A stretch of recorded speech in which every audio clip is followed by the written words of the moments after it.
Hello engineers, আমি চলে এসেছি নেক্সট টপিক, যেটা হচ্ছে পোলার অ্যান্ড নন পোলার মলিকুলস।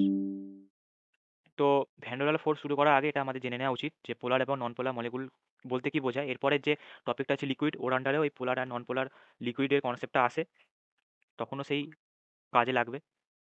তো এই ভিডিওতে বলে দিলে ওই ভিডিওতে আমাকে এক্সপ্লেন করার দরকার পড়বে না। তো পোলার এবং নন পোলার মলিকুল বলতে কি বোঝায়, বেসিক্যালি পোলারিটির ব্যাপার। এবার আমরা ডাই অ্যাটমিক দিয়ে শুরু করি। ডাই অ্যাটমিক এর কেসে পোলার নন পোলার কেমন দেখতে হয় শুধু এক্সাম্পল দেখাবো, তোরা কথাগুলো মন দিয়ে শুনবি। ফার্স্ট হচ্ছে H2, মানে দুটো H। আরেকটা হচ্ছে আমাদের HCl। দুটো ডাইঅ্যাটমিক কেন? কারণ দুটো করে অ্যাটম আছে। এবার কোনটা পোলার আর কোনটা নন পোলার কি করে বুঝবো? যখনই ডাইঅ্যাটমিক থাকবে, ট্রিক বোঝার, দুটো অ্যাটম যদি সেম থাকে তাহলে সেটা অবভিয়াসলি নন পোলার হবে। বোথ অ্যাটম আর সেম, অবভিয়াসলি যখনই বোথ অ্যাটম আর সেম হবে, মানে যখনই দুটো অ্যাটম সেম হবে, তখনই সেটা চোখ বুঝে নন পোলার হবে। যখনই দেখবে যে দুটো অ্যাটম সেম আছে, চোখ বুঝে নন পোলার হবে, চোখ বুঝে। আবার যখনই দেখবে যে দুটো অ্যাটম আলাদা আছে, তখন চোখ বুঝে পোলার লিখে দিবি। এটা একটা ট্রিক্স। যখন দুটো আলাদা মানে পোলার, যখন দুটো আলাদা নয় মানে নন পোলার।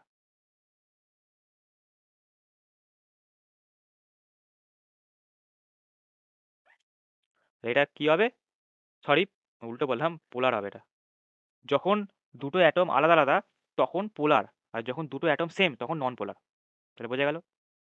এবার পোলার নন পোলারের মধ্যে ব্যাপারটা কি, মানে কেন পোলার নন পোলার? এই যে সিএল, সিএল হচ্ছে হাইলি ইলেকট্রোনেগেটিভ, মানে নিজের দিকে ইলেকট্রন টানা ক্ষমতা বিশাল। দুজনে অবশ্যই ইলেকট্রন শেয়ার করছে, কিন্তু যেই শেয়ার করলো ব্যাস, না আমি দুটো ইলেকট্রন নেবো। এবার এইচ তো কমজোর, ওর থেকে ছিনিয়েও নিতে পারছে না, তাহলে ম্যাক্সিমাম ইলেকট্রন ডেন্সিটিটা সিএল এর দিকে,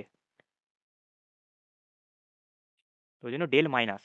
আর এইচ এর দিক থেকে ইলেকট্রন সিএল এর দিকে সরে গেল, মানে ওর দিকে সেরকম কোনো ইলেকট্রনই নেই, ফাঁকা ফাঁকা। সেই কারণে ডেল পজিটিভ, মানে পার্শিয়ালি একটা পজিটিভ চার্জ ডেভেলপ করলো। এবার এদের মধ্যে যে ডাইপোল, যেটা হচ্ছে পার, মানে এদের মধ্যে যে ডাইপোল, ডাইপোল মানে কি, এরকম একটা ম্যাগনেটের দুটো পোল থাকে, নর্থ পোল সাউথ পোল। তো এই কম্পাউন্ডের মধ্যে একটা পোলেতে এইচ আছে, একটা পোলেতে সিএল আছে। এদের মধ্যে যে ডাইপোল সেটা হচ্ছে পার্মানেন্ট ডাইপোল। কেন? কারণ সিএল অলওয়েজ ইলেকট্রোনেগেটিভ, তাই সবসময় সিএল নিজের দিকে ইলেকট্রন টেনে রাখবে সব সময়। এটা কারোর জন্য হবে না। সিএল নিজেই এত ক্ষমতাশালী, ও নিজেই টেনে রাখতে পারবে নিজের দিকে ইলেকট্রন, কারোর সাহায্যের প্রয়োজন পড়বে না বা কারোর জন্য হবে না। তাই এদের মধ্যে যে ডাইপোলটা ডেভেলপ হয় সেটা হচ্ছে পার্মানেন্ট ডাইপোল। তাই এখানে আমি just normal positive negative sign দিইনি, কেন? কারণ আয়নিক বন্ড নয়, সেই কারণে আমি ডেল দিয়ে লিখেছি, del minus del plus. Del minus কেন? কারণ ম্যাক্সিমাম ইলেকট্রনটা এদিকে, তো ইলেকট্রন ডেন্সিটি বেশি, তাই মাইনাস। আর এটা হচ্ছে প্লাস, কারণ ম্যাক্সিমাম ইলেকট্রনটা এর দিকে চলে গেছে, এ ফাঁকা ফাঁকা বসে আছে, এর কাছে সেরকম কিছুই নেই, ওই জন্য ডেল প্লাস। তাহলে বোঝা গেল এই কারণে এটা পোলার। এই এই কারণে হচ্ছে পোলার, এই কারণে হচ্ছে পোলার। কিন্তু এরা নন পোলার কেন? এও এইচ এও এইচ, দুজনেই তো সমান, মানে ইলেকট্রন নেগেটিভিটির দিক থেকে দুজনেই সেম। কে ইলেকট্রন টানবে? দুজনেই তো সমান শক্তিশালী। তাহলে দুজনেই যদি টানাটানি করে, কারোর দিকে আলটিমেট ইলেকট্রন যাবে না, সেই মাঝখানেই বসে থাকবে।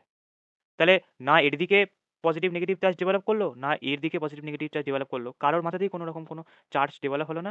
আর সবার দিকে ইলেকট্রন ক্লাউড সেম, কারোর দিকে বেশি গেল না, কারোর দিকে কম হলো না। কারণ দুজনেই যদি সমান শক্তিশালী হয়, তো টানাটানি করতে গেলে তো জিনিসটা এগোবেই না, মাঝখানেই থাকবে। ফলে কারোর দিকে বেশি যাবে না, কারোর দিকে কমও হবে না। তাই কোনো রকম এরকম পার্শিয়াল চার্জ ডেভেলপ হবে না। সেই কারণে এটা নন পোলার, পোলারিটি ডেভেলপ হচ্ছে না, ওই জন্য নন পোলার। আর এর মধ্যে একটা এরকম partially negative positive charge develop হচ্ছে, সিএল ইলেকট্রো নেগেটিভ বলে, নিচে থেকে ইলেকট্রন টেনে রাখছে বলে, সেই কারণে এটা পোলার।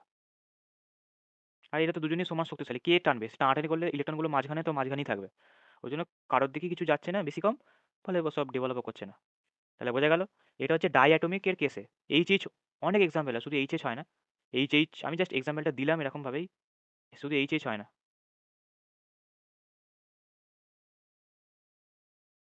অনেক হয়, ডাই অ্যাটমিকের মধ্যে অনেক হয়। O2 হয়, Cl2 হয়,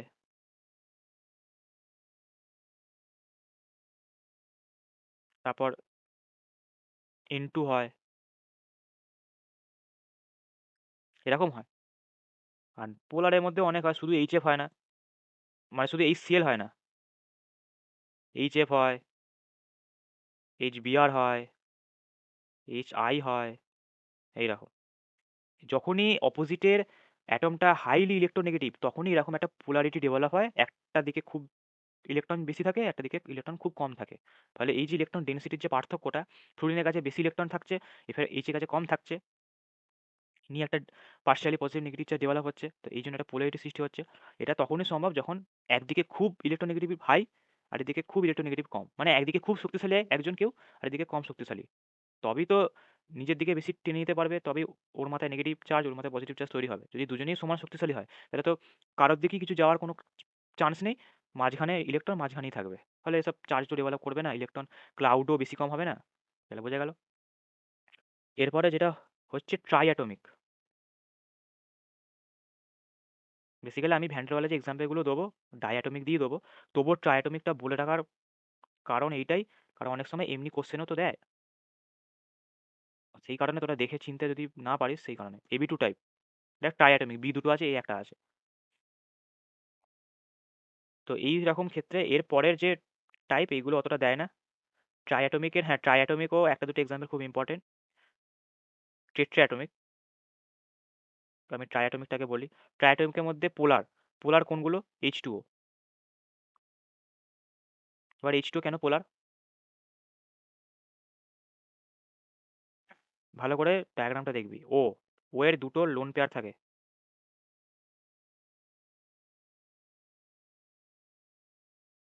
ও এর দুটো লোন পেয়ার থাকে। তো লোন পে সেন্ট্রাল অ্যাটম, এটা সেন্ট্রাল অ্যাটমে যদি লোন পেয়ার থাকে সেটা চোখ বুঝে পোলার হবে। মানে মিউ হচ্ছে ডাইপোল মোমেন্ট, মানে dipole moment not equal to zero, পোলারের নট ইকাল টু জিরো হয় ডাইপোল মোমেন্ট, আর পোলার চোখ বুঝে পোলার হবে। এবার যদি ভুলে যাস তাহলে বুঝবি কি করে? ও ইলেকট্রোনেগেটিভ বেশি এইচ এর থেকে, তাহলে ও যখন এইচ এর থেকে বেশি ইলেকট্রোনেগেটিভ বেশি শক্তিশালী, তাহলে নিজের দিকে ইলেকট্রন টানবে। তাহলে এই অক্সিজেনটা এই এইচ এর থেকে ইলেকট্রন নিজের দিকে টানলো, আবার এই এইচ এর থেকে ইলেকট্রন নিজের দিকে টানলো। তাহলে আলটিমেট যে ফোর্স অফ অ্যাট্রাকশন, আলটিমেট যে ইলেকট্রনগুলো টানছে ওর রিলেটিভ ডিরেকশন কোন দিকে? ওপরের দিকে। মানে নিশ্চয়ই আমরা কিছু একটা ভ্যালু পাবো, ওই জন্য নট ইকাল টু জিরো। এইভাবেও তোরা পোলার লিখতে পারবে। যখন পার্টিকুলার কোনো একটা ডিরেকশানে আমরা ভ্যালু পাবো, রিলেটিভ একটা ডিরেকশন পাবো, একটা মানে দুজন মানে সেন্ট্রাল অ্যাটমটা সেম দিকে সবার থেকে ইলেকট্রন টানছে, তার মানে এদের এই যে এই ডিরেকশন লাল কালারে, এই ডিরেকশন আর লাল কালারে এই ডিরেকশন, যদি রিলেটিভ ডিরেকশন বার করি তাহলে ওপরের দিকে মানে একটা ডিরেকশন তো পাচ্ছি আমরা, দুজনে তো অপরের মানে অপর দিকে তো নিউট্রালাইজ কেউ করছে না। মানে যদি এরকম হতো যে এইচ ওয়ের থেকে টানছে আবার ও এইচের থেকে টানছে, মানে আলটিমেট লাভের লাভ কিছুই হচ্ছে না। তো রিলেটিভ ডিরেকশন আলটিমেট জিরো, যে যেখানে সে সেখানেই থাকছে, তখন মিউ ইকুয়াল টু জিরো হতো, কিন্তু এখানে তো ওই টানছে না দুজনের থেকে, তাহলে আলটিমেট রিলেটিভ ডিরেকশন কি ওপরের দিকে, সেই কারণে পোলার।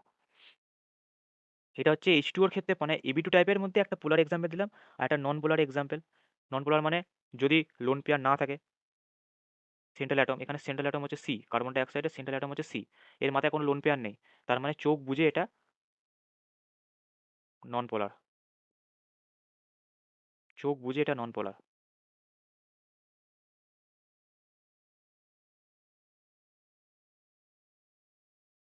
তাহলে হলো চোখ বুঝে এটা নন পোলার। এবার কি করে বুঝবি? ভালো করে দেখ, এখানে সি ও এর মধ্যে ইলেকট্রোনেগেটিভিটি কার বেশি? ও এর, তাহলে ও নিজের দিকে ইলেকট্রন টানছে। মানে যাই হোক এখানে যদি আমরা ডিরেকশন হিসেবে দেখি, তো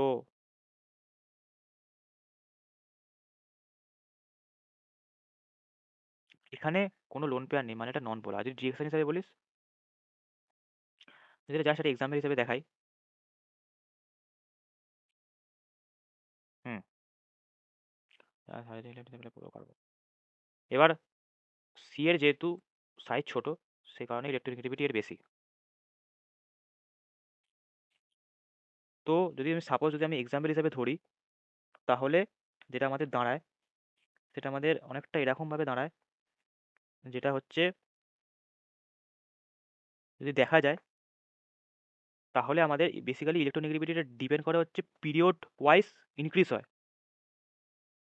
তো এবার যদি আমি পিরিয়ড হিসাবে দেখি, পিরিয়ড মানে লম্বালম্বি, তাহলে hydrogen, helium, lithium, beryllium, boron, carbon, carbon, nitrogen, oxygen. তাহলে পিরিয়ড বরাবর তো ইলেকট্রোনেগেটিভিটি বৃদ্ধি পাবে। তাহলে কার্বনের পর অক্সিজেন আছে, মানে অক্সিজেনের ইলেকট্রোনেগেটিভিটি বেশি। এবার দেখ, অক্সিজেন কার্বনের দিক থেকে ইলেকট্রন নিজের দিকে টানছে। এই অক্সিজেন নিজের দিকে ইলেকট্রন টানছে, আবার এদিকে যে অক্সিজেন সেও নিজের দিকে ইলেকট্রন টানছে, মানে কার্বনকে নিয়ে দুজনে টানাটানি করছে। তাহলে আলটিমেট কি কার্বন এগোবে? কার্বন তো নিজের জায়গায় মানে যেমন ছিল তেমনই থাকবে, ওর কোনো রকম কোনো মুভমেন্ট হবে না, কারণ অক্সিজেন, দুটো অক্সিজেনের পাওয়ার সেম। এবার এই অক্সিজেন যে মানে বল নিয়ে, যে ফোর্স নিয়ে কার্বনের থেকে ইলেকট্রনটা টানছে নিজের দিকে, ইলেকট্রন ডেন্সিটিটাকে নিজের দিকে করার চেষ্টা করছে, সেই একই ফোর্স দিয়ে এই অক্সিজেনটাও চেষ্টা করছে। তাহলে আলটিমেট ইলেকট্রন ক্লাউড, যেটা যেখানে থাকা সেখানেই রইলো। আর দুটো যেহেতু অপোজিট ডিরেকশন, তাই আলটিমেট রেজাল্টেন্ট ডিরেকশন জিরো। তাই মিউ ইকুয়াল টু জিরো, তাই নন পোলার। এভাবেও তোরা মনে রাখতে পারবি, যদি ভুলে যাস তোরা এইভাবে মনে রাখতে পারবি। আর মেন ট্রিক হচ্ছে যে লোন পেয়ার, দেখবি যে সেন্ট্রাল অ্যাটমে যদি লোন পেয়ার থাকে চোখ বুঝে পোলার। যদি সেন্ট্রাল অ্যাটমের লোন পেয়ার থাকে তাহলে চোখ বুঝে পোলার। আরেকটাও তোরা এভাবে ট্রিক মনে করতে পারিস। ধর ভুলে গেলি যে লোন পেয়ার থাকলে পোলার হবে এরকম ব্যাপার, বা লোন পেয়ার হয়তো খেয়ালে পড়লো না, নর্মাল এঁকে দিলি, তাহলে তো তোরা বুঝতে পারবি না। তখন তোরা এভাবে দেখবি যে ইলেকট্রন যে টানছে, রেজাল্টেন্ট ডিরেকশন কিছু কি পাওয়া যাচ্ছে না পাওয়া যাচ্ছে না। পাওয়া গেলে পোলার, রেজাল্টেন্ট ডিরেকশন না পাওয়া গেলে নন পোলার। তাহলে বোঝা গেল যে এবি টু টাইপ অনেক হয় এরকম, পার্টিকুলার কোনো বিইএফ টু হয়, যেখানে বিই সেন্ট্রাল অ্যাটম। অনেক হয়, সিএইচ টু হয়, থিটা সেন্ট্রাল অ্যাটম। তারপর এইচ টু ওর বলতে এইচ টু যেমন হয় তেমন এইচ টু এসও হয়, এসটা সেন্ট্রাল অ্যাটম। এইরকম লোন পেয়ার আসে মানেই চোখ বুঝে পোলার হলো, এরকম একটা টাইপ হলো। এটা হচ্ছে এবি টু টাইপ, মানে ট্রাই অ্যাটমিক, তিনটে অ্যাটম আছে। লাস্ট টাইপ যেটা হচ্ছে AB three type.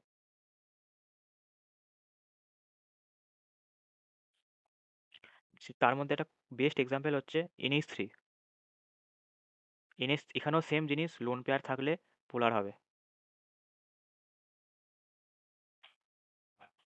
H NS থ্রিতে এনের মাথায় লোন পেয়ার। এবার লোন পেয়ার তোরা মুখস্থ করার দরকার নেই, লাস্ট মানে ব্যালেন্স সেলের ইলেকট্রনগুলো তো বন্ডিংয়ে পার্টিসিপেট করে।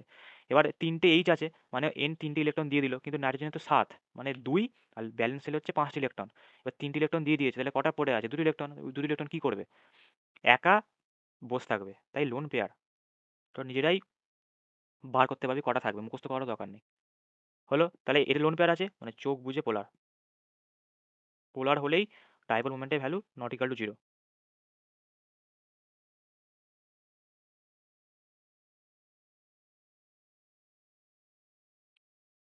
হলো, এবার এবিসি টাইপ হলো। আরেকটা হচ্ছে যেখানে লোন পেয়ার নেই কিন্তু AB three type, BF three.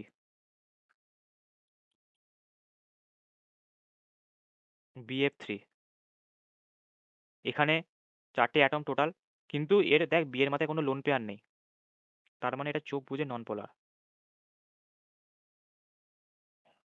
হলো, এবার যদি তোদেরকে ওই ট্রিক অনুযায়ী দেখাই, লোন পেয়ার মাথা থেকে হাঁটিয়ে দিলাম, কিন্তু ওই ট্রিক অনুযায়ী যদি তোদের দেখাই নাইট্রোজেন ইলেকট্রোনেগেটিভিটি বেশি হাইড্রোজেনের থেকে, তাহলে ও নিজের দিকে ইলেকট্রনগুলোকে টানবে। তাহলে একটা আমি রেজাল্টের ডিরেকশন পেলাম কোন দিকে? ওপরের দিকে। তাহলে রেজাল্টের ডিরেকশন পেলেই বলেছে কি পোলার হবে।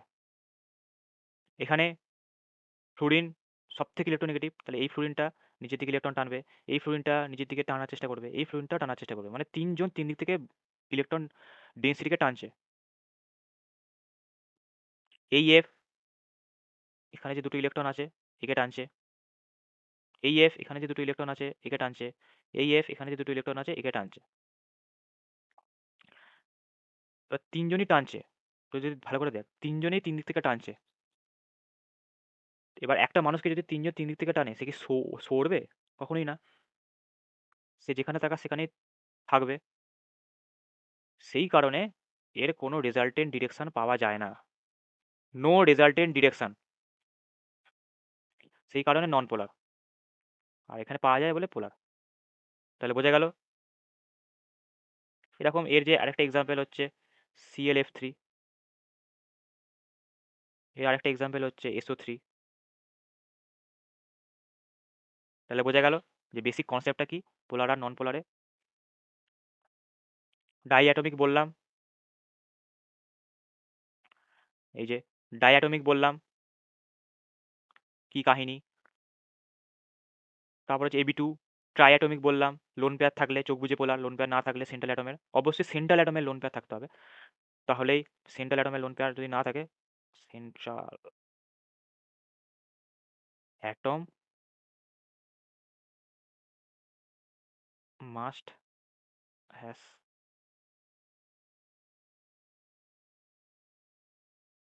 Loan pair. সেন্ট্রাল অ্যাটমের, অন্য কোনো কার থাকলো না থাকলে কিছু যায় আসে না, সেন্ট্রাল অ্যাটমের থাকতে হবে। এর আছে চোখ বুজে পোলার, এটা সি সেন্ট্রাল অ্যাটম নেই, চোখ বুজে নন পোলার। যদি এভাবে মনে না থাকে তাহলেও কিভাবে মনে রাখতে হবে বলে দিয়েছি। ইলেকট্রন যে টানছে যদি রেজাল্টেন্ট ডিরেকশন না থাকে, যেমন এ ওই দিক থেকে টানছে এ ওই দিক থেকে টানছে, আলটিমেট সি তো কোনো দিকে এগোবে না, মানে ওই যে ইলেকট্রন ডেন্সিটিটা কোনো দিকে এগোবে না, ওই জন্য নন পোলার মিউ ইকুয়াল টু 0। আলটিমেট কোনো রেজাল্টের ডিরেকশন আমরা পাচ্ছি না, কিন্তু এখানে ও এইচ এর ইলেকট্রনটা উপরের দিকে টানছে, এই এইচ ইলেকট্রনটা উপরের দিকে টানছে, তাহলে আমরা তো রেজাল্টের ডিরেকশন একটা পাচ্ছি উপরের দিকে, সেই কারণে পোলার। একই জিনিস এখানেও। আর ডাইপোল যেটাকে বলে, ডাইপোল কিছুই না, ডাইপোল হচ্ছে যেমন ম্যাগনেটের দুদিকে দুটো পোল থাকে তো, নর্থ পোল সাউথ পোল, সেই রকম একটা অ্যাটমের যে বন্ডিং হচ্ছে, এদিকে একটা অ্যাটম রয়েছে এদিকে একটা অ্যাটম রয়েছে, সেই কারণে নাম হচ্ছে ডাইপোল, দুটো পোল। বা পার্মানেন্ট ডাইপোল মানে যেখানে এই যে HCl এদের হচ্ছে পার্মানেন্ট ডাইপোল, মানে সব সময় Cl এর দিকে ইলেকট্রন ডেন্সিটি বেশি থাকবে, H এর দিকে ইলেকট্রন ডেন্সিটি কম থাকবে, তাই এটা পার্মানেন্ট ডাইপোল PD।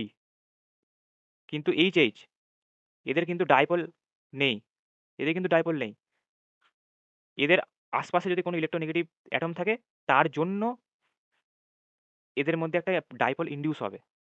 মানে যেখানে Cl আছে, Cl তো নিজের দিকে ইলেকট্রন টানবে অবশ্যই, সেই কারণে এই HH এর যে ইলেকট্রন ডেন্সিটি, ম্যাক্সিমাম ইলেকট্রন এই দিকটা এসে জমা হবে Cl এর দিকে, আর কিছু এই দিকে পড়ে থাকবে।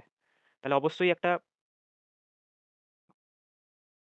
মানে টেম্পোরারি ইলেকট্রন ডেন্সিটি ডেভেলপ হলো কম বেশি, একটা টেম্পোরাল ডাইপোল মোমেন্ট তৈরি হলো, মানে ডাইপোল তৈরি হলো।